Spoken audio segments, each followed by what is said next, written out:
द्वामिमौ पुरुषौ लोके क्षरश्चाक्षर एव च क्षरः सर्वाणि भूतानि कूटस्थोक्षर विद्यते। अगले श्लोक में कहा कि दो प्रकार के जीव दिखाई पड़ते हैं, एक क्षर है एक अक्षर है। क्षर जो है नष्ट हो जाता है, अक्षर है परमात्मा। संसार को कितना भी पकड़कर आप बैठने की चेष्टा कीजिए, वो आपके हाथ में रहने वाला नहीं।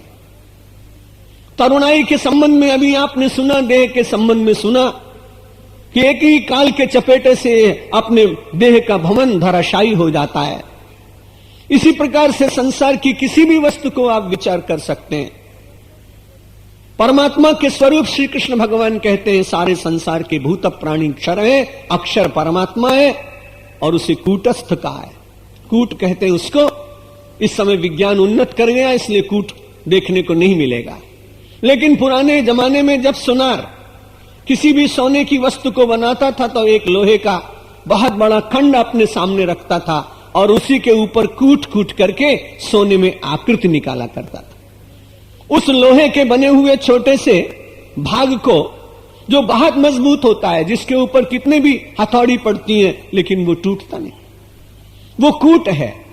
और इसको जिसके भीतर विराजमान परमात्मा वो कूटस्थ है। इसलिए वेदांत ने परमात्मा का एक जो शब्द दिया, जो विशेषण दिया, जो संज्ञा दी, जो स्वरूप बताया, वो कूटस्थ। कूटस्थ के ऊपर कोई प्रभाव नहीं होता। क्षर परमात्मा है और अक्षर संसार है और अक्षर परमात्मा है। उस अक्षर परमात्मा को बिना जाने इस संसार से कोई चला जाए, उसको उपनिषद अच्छा नहीं मानते। गार्ग्य यो वा एतद अक्षरम अविदित्वा अस्मात् लोकात् प्रैति सकृपणः। जो इस अक्षर परमात्मा को बिना जाने संसार से चला जाता है, वो सबसे बड़ा कृपण। गार्ग्य यो वा एतद अक्षरम विदित्वा अस्मात् लोकात् प्रैति स ब्राह्मणः।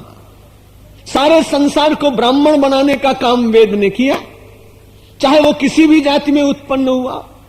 इसलिए ब्राह्मणों ने अत्याचार किया। ये बात यदि ये सूत्र लोगों को बता दिया जाए तो उनके मन का आक्रोश दूर हो सकता है। पूरे हिंदू समाज में जो अक्षर परमात्मा को देखकर, विचार कर, समझकर, चिंतन करके अपने देह का परित्याग करे, वो कोई भी व्यक्ति हो, चाहे वो शूद्र हो, मोची हो, चर्मकार हो, लेकिन वो तो ब्राह्मण है। गार्ग्य यो वा एतद अक्षरम विदित्वा अस्मात् लोकात् प्रैति स ब्राह्मण। कितनी उदार दृष्टि।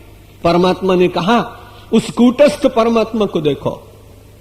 यदि कूटनेता की सरस वायु का झोंका लगे, इन दोनों स्थितियों में धीरे धीरे गीता का विद्यार्थी अपने को समत्व में स्थापित करने का यत्न करता है। और